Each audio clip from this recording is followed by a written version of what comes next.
Hey everybody, welcome to Cupboard Creations. My name is Gareth and this is my little corner of the internet playing my food. Today I'm going to make a lime pickle, but I'm not going to make it the traditional way, and there's a good reason for that. So as you can see, the weather out here is not conducive to fermenting a pickle. Normally when you're fermenting something like an Indian lime pickle, you'll stick it out in the sun for a couple of days. Well, this is England, that's not going to happen. This weather is awful, I'm off. So, as you can see, we're going to have to do things a little bit different here. So, I'm going to pop over to the hob with some limes and we can get cracking. Nice and simple, just want to grab yourself 500 grams of limes. Now, I would suggest using unwaxed organic limes for this because then you've got no pesticides, no waxes, but I'll be honest, they're really hard to come by. So, I've done it with just normal limes and I've been fine, you know, because you're going to boil these for half an hour. And that's going to take pretty much all impurities out of anything. But don't take my word for it. I'm not a food scientist. If you can get the organic ones, do so. But if you can't and you're willing to take a chance like I am, just go for it. So we're going to pop those limes, 500 grams, about 6, into a pan of boiling water. Pop that lid on, leave it there bubbling away for half an hour. That's going to really soften them down, make them perfect for this. Those are cooling down now, and all we're going to do is grab 5 cloves of garlic and give those a chop up. Garlic done, now we can turn our attention to those limes.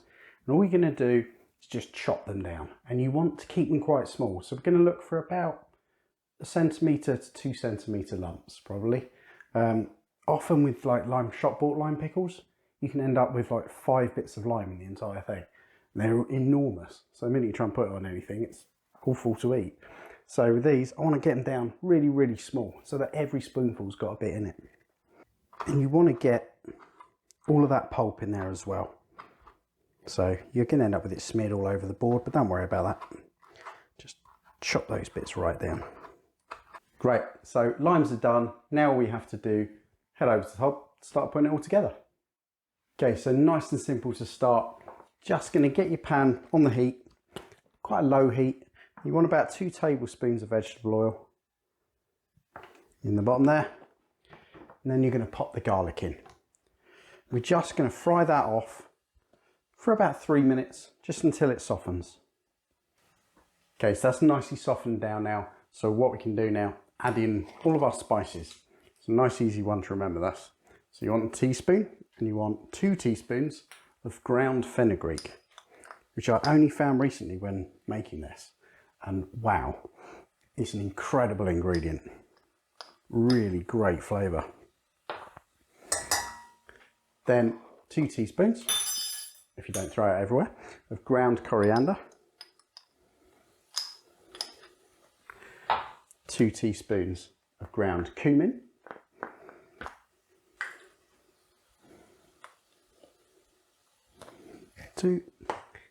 2 teaspoons, or a little less or a little more depending on how you like it, of ground chilli. And it's all going to depend again on whether it's a hot one or a cool one. I like this pretty hot. So 2 teaspoons of hot ground chilli will give you, as my wife describes it, that kind of heat where it's okay so long as you keep eating it.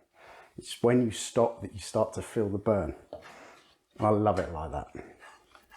So I'm just going to mix those in and just wait until you start smelling that powder come through. You'll get a really lovely kind of, just really deep smell all around the kitchen. Okay, so they're nice and fragrant. All we're going to add in now, 2 teaspoons, again, nice and easy, of yellow mustard seeds. Lovely. Give them a stir around. I always put them in a little bit later because I don't want them to clump together. Kind of want them to like be all throughout the chutney. So just the last little stir. Beautiful. Now we can add in all of the other bits. So our limes from earlier can go in.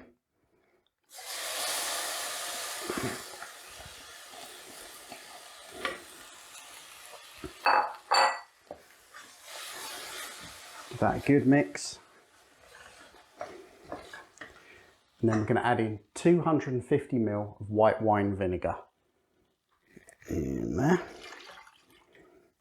Lovely.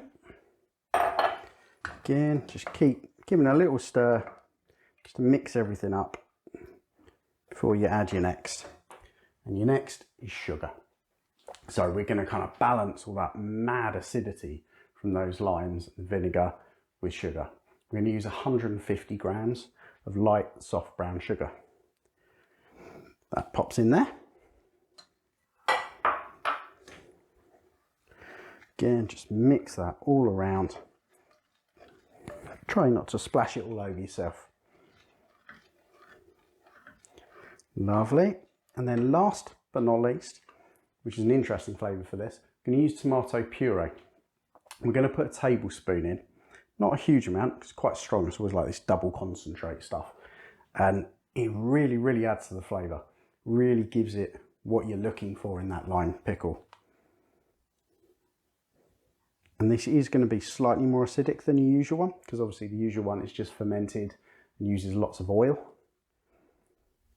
But no oil in this, which is great.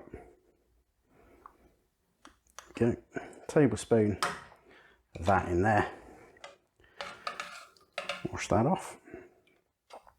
And then again, just stir it around. You're going to bring this up to a simmer.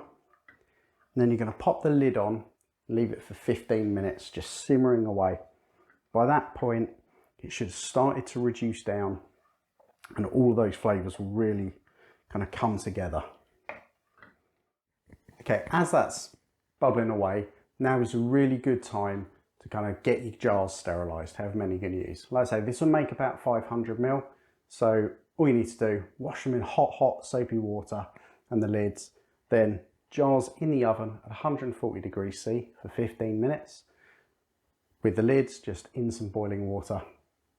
When that's done, they'll be sterilised. Should be done around about the same time. That's ready to kind of jar up. Okay, so that's been going 15 minutes now. Just pop that lid off, give it a good stir. And then you're going to judge it. It's still a little bit liquidy. It's always going to be, depending on how tight your lid is. If your lid is very, very loose and there's been lots of steam coming off, you might not need this. But otherwise, just give it another 5 minutes at a low simmer. And that will kind of help to thicken it up. It will never get to that point like you do with a lot of chutneys, where you almost want it at the consistency of the chutney in the pan. You don't with this, because of the limes and stuff like that, they will actually kind of thicken it up as it cools. So we're just going to give that on a low simmer, just another quick 5 minutes, and then it'll be good to go. Okay, that's perfect now.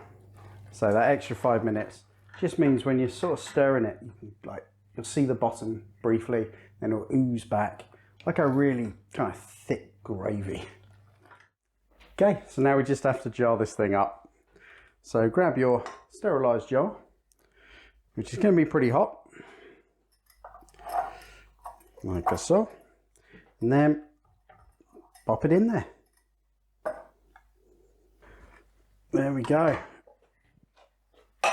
That is my lime pickle. So all that's left to do now, seal that up, and that will nicely kind of suck itself down, and that will keep now in a cupboard for probably a year quite easily. So there we are, lime pickle done.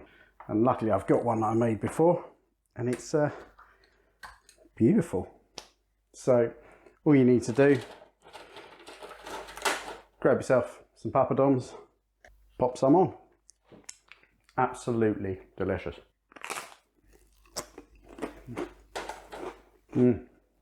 Yeah, really acidic, still got all of that intense flavour. That is lovely. So I hope you give it a go.